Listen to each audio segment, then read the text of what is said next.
For a few dollars more, 1965, a timeless classic that defined the spaghetti western genre and left an unforgettable mark on cinema history. But ever wondered what happened to the iconic cast behind this legendary film? In this video, we take a fascinating look at the cast then and now, 2025. From Clint Eastwood's rise to stardom to the lives and legacies of his unforgettable co-stars, discover how time has changed these Western legends. Whether you're a longtime fan or just discovering the magic of old Westerns, this journey through time will surprise and captivate you. Don't miss it! Clint Eastwood, who portrayed Monko in For a Few Dollars More, was 34 during filming in 1965. Monko, a sharp, silent bounty hunter with a signature poncho and a steely stare, became a defining role for Eastwood. Though Eastwood's cinematic legacy is monumental, his personal life carried quiet tragedies. He married Maggie Johnson in 1953, and they had 2 children, Kyle and Allison, before divorcing in 1984. He later had several relationships, fathering at least 6 more children, including Kimber, Scott, and Francesca, from different partners. His love life was often chaotic, marked by infidelity, lawsuits, and emotional estrangement from some of his children. Professionally, Eastwood's post-Western work was met with acclaim, but behind the camera, he battled depression and guilt from his absentee fathering. In his 80s, he became increasingly reclusive, retreating into a life of solitude. Now 94, he lives quietly in Carmel, California, in a modest oceanfront estate. Once worth an estimated $375 million, his net worth has declined due to numerous legal settlements and quiet philanthropic donations. While respected as a film legend, Eastwood privately mourns the personal relationships that fame and ambition eroded. Lee Van Cleef, who portrayed Colonel Douglas Mortimer, was 40 when he gave life to the cold, calculating bounty hunter fueled by revenge. The role revitalized his career, transforming him from a forgotten villain actor to a spaghetti western icon. Despite this late career renaissance, Van Cleef's life was marked by hardship. He married 3 times, each ending in turmoil. His first wife, Patsy, left him after years of financial instability and his growing dependence on painkillers following a serious car accident. They had 2 children, Alan and Deborah, both of whom later distanced themselves due to Van Cleef's unpredictable temper. His second marriage to Joan Drain dissolved as his career waned, and his final marriage to Barbara Havlone was plagued by his increasing health problems. Haunted by debt and chronic pain, Van Cleef struggled with depression and isolation. He passed away on December 16, 1989, at the age of 64 from a heart attack. At the time of his death, he was living modestly in California, with an estate valued at roughly $250,000. Though he died with few close relationships, he remains immortalized on screen as one of cinema's most enigmatic anti-heroes. John Maria Vaillant, who played El Indio, the tortured and sadistic gang leader, was 32 at the time of filming. His haunting performance was rooted in his real-life intensity and volatile personality. Off-screen, Vaillant was deeply political and often clashed with directors and producers, leading to a career marked by brilliance and conflict. He married actress Carla Gravina, and they had 1 daughter, Giovanna, but their relationship was stormy and short-lived. Vaillant's obsession with Marxist ideology often took precedence over his family, leading to estrangement and loneliness. Professionally, he turned down many high-profile roles, choosing instead politically charged European cinema that paid poorly. His mental health declined in the 1980s, and he became increasingly paranoid, believing he was being watched for his political beliefs. He passed away on December 6, 1994, from a heart attack at the age of 61 while preparing for a film in Greece. He died nearly penniless, with an estate estimated under $50,000. Though revered in film circles, Vaillant's legacy is tinged with melancholy, an actor of great talent who chose principle over peace. Luigi Pistilli, who portrayed Groggy, the cynical and disloyal gang member, was 36 during production. Though a gifted stage actor, Pistilli found international fame in spaghetti westerns, but never embraced it, calling the roles soulless. His personal life was shaped by regret. He had a long-term relationship with singer Milva, but the romance ended bitterly, and he never married or had children. The breakup, coupled with professional stagnation, led Pistilli into a deep depression. He returned to theater but struggled with audience rejection as he aged.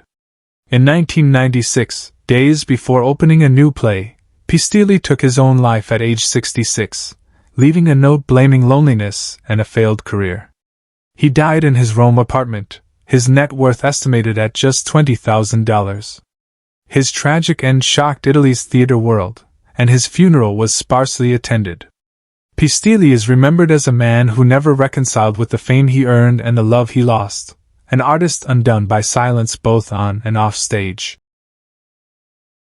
Klaus Kinski, who played Juan Wilde, the deranged hunchback in Indio's Gang, was 39 in 1965. Kinski brought manic energy and unsettling depth to his role, traits that mirrored his turbulent real life. His personal life was notoriously chaotic. He married 3 times and fathered 3 children, including actress Nastasia Kinski. All his marriages ended in bitter divorces, often due to his violent temper and mental instability. Kinski's relationship with his children was deeply fractured. Nastasia would later accuse him of abuse, though the claim remains contested. His career veered between genius and madness, collaborating famously and furiously with Werner Herzog. Living lavishly but erratically, Kinski squandered millions on impulsive purchases and lawsuits. He died from a heart attack on November 23, 1991, at age 65, alone in California. His estate, drained by debts and court battles, was worth under $100,000. Kinski remains one of cinema's most controversial figures, haunted by his demons, both on screen and in life.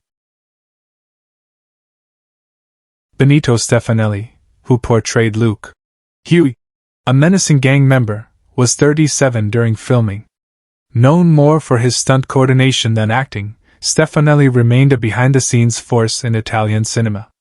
He married dancer Lucia Manfredi, and they had one son, Paolo, but Stefanelli's long absences and obsession with work fractured the marriage. The couple divorced in the early 1980s, and Stefanelli reportedly never reconnected with his son. His later years were plagued by health issues due to years of physical stunt work. He suffered from chronic pain and was virtually forgotten by the film world by the late 90s. Stefanelli passed away on December 18, 1999, at the age of 71, in relative obscurity. His estate was modest, valued at approximately $60,000, primarily consisting of residuals and a small villa outside Rome. He died a recluse, his once thrilling life reduced to silence and faded memories of a violent, dust-covered screen legacy.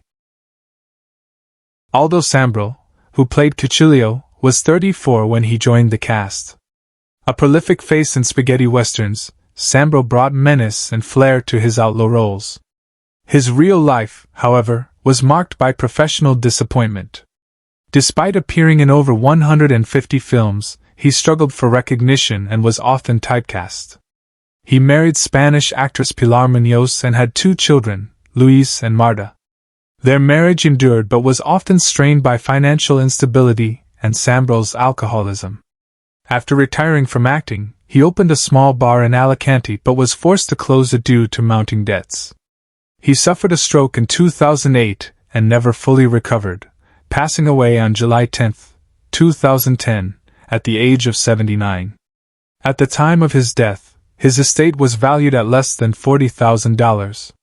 He died in a public hospital with few visitors, remembered by loyal fans but largely forgotten by the industry he once helped define. Roberto Camerdile, who played the quirky Tucumcari station clerk, was 47 in 1965. A veteran character actor, Camerdile had a knack for comedic timing, but he yearned for dramatic roles that never came. He married his childhood sweetheart, Isabella Ruiz, and they had a daughter, Sofia, who later became a teacher. Though his marriage appeared stable, his growing dissatisfaction with his career led to heavy drinking and frequent disappearances from home. His later years were marked by declining health and obscurity, with few film offers. He passed away on June 15, 1989, at the age of 71 after a lengthy battle with liver disease. His net worth was estimated at just $15,000, mostly from pension and minor royalties. Camerdil died in Zaragoza, far from the cinematic spotlight, a once celebrated character actor whose final years reflected the fading echo of fame. Tomás Blanco, who portrayed the stoic Tucumcari sheriff, was 54 in 1965. A dependable actor in Spanish cinema, Blanco was known for his authority on screen, but lived a quietly tragic life. He never married, though he had a long affair with actress Carmen Sevilla, which ended after he refused to give up his bachelor lifestyle. He had no children and spent much of his later life caring for his ailing sister. After the Western boom faded, Blanco found work scarce and sank into depression. In the 1980s, he was briefly institutionalized due to a nervous breakdown. He passed away on July 16, 1990, at the age of 79, alone in Madrid. His estate was estimated at $10,000, with few possessions beyond old film scripts and a collection of Western memorabilia. Though largely forgotten today, Blanco's quiet command on screen remains etched in the memories of dedicated film enthusiasts. Mario Menniconi, who played the train conductor, was 53 at the time of filming. A seasoned extra and background actor, Menniconi spent most of his life in uncredited roles. Despite appearing in numerous classics, he was never financially secure. He married seamstress Giulia Bianchi, and they had 3 children, Luca, Paolo, and Maria, whom he struggled to support. The family lived modestly in Rome, often relying on Giulia's income during dry periods and Mario's acting work. He died on June 15, 1984, at the age of 71, of lung complications related to years of smoking. His funeral was sparsely attended, and his net worth was a meager $5,000. His children later shared that he felt ashamed of never having a breakout role, despite decades of dedication. Menniconi's name may not be well known, but his presence helped shape the world of Italian cinema's golden age. Who is your favorite character from For a Few Dollars More? How does it feel knowing that some of the actors are no longer with us? Share your thoughts in the comments below. If you enjoy this type of content, don't forget to like the video, subscribe to the channel, and hit the notification bell to stay updated on future uploads. Thank you for your support.